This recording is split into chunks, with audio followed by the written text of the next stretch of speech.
Galnet News, your galaxy in focus. 4th of January, 3301. The conflict that has raged in the Halsey system since the 26th of December appears to have come to an end, with some confusing reports as to its outcome.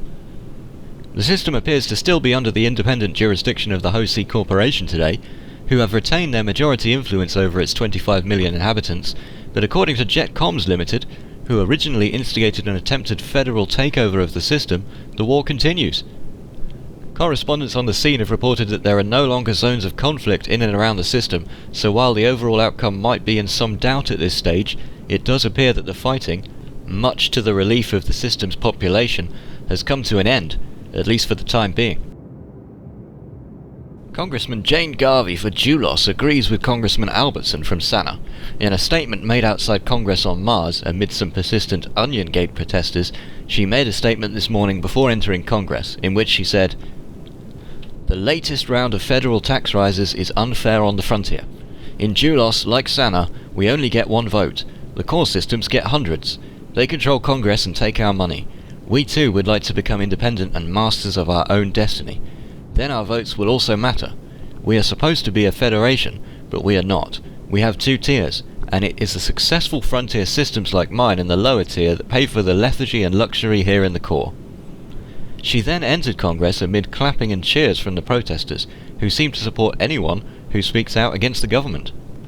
This comes after Sana's very vocal objection to the federal tax rises instigated by President Halsey and the offer from Imperial Senator Patreus of a way out for Sana should they decide to leave the Federation.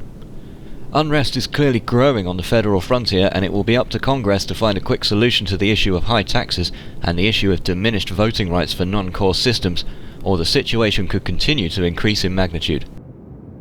In response to the announcement from the federal congressman from Julos, Imperial Senator Patreus has announced he will support any other systems that want to leave the Federation, saying, "The Federation is treating its members with contempt.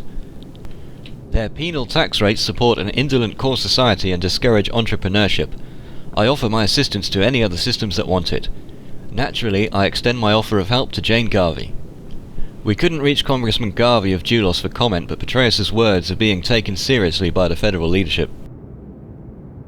It seems the steps of Congress have become a venue for interviews with politicians amid the repetitive protest hollows and the tenacious but now quite dishevelled protesters. Today it was Shadow President Hudson's turn, who said, "Halsey is lurching from crisis to crisis seemingly without a plan. Look at this Onion Gate, it is being called.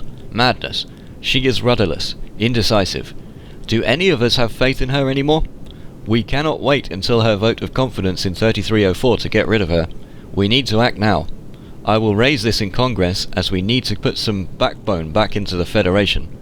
We need to lower taxes, get our youth in work or in the military, raise the voting age to 21, stop the hemorrhage of great systems like Julos and Sana. That woman is driving them into the arms of that imperial weasel Patreus." Reports are marking this as the beginning of an election campaign for Hudson. The comments from Hudson are the second time in recent days that the Shadow President has publicly appealed for more action from the youth of the Federation and supported a drive for military recruitment. His comments were noticeably more forceful this time, appearing to call for an end to President Halsey's time in power, which would normally extend another 3 years to the next vote of confidence. In a short interview outside his mansion on the shores of Lake Parasol on Topaz, Chancellor Blaine was asked about his views on the succession, and he replied, "I appreciated Arissa's kind words just before the new year. She is of course absolutely right. Stability is what the Empire needs more than anything. She has been around court for much of her life, and I know her well. Emperor Hengist has made it clear to me that he would wish her to be his successor. His marriage to Florence Lavigny will clear this up, and Arissa will be the heir to the throne, and I support her."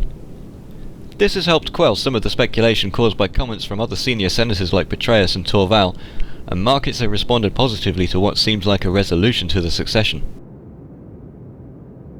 And that's the Galnet News for today. Tune in next time to keep your galaxy in focus.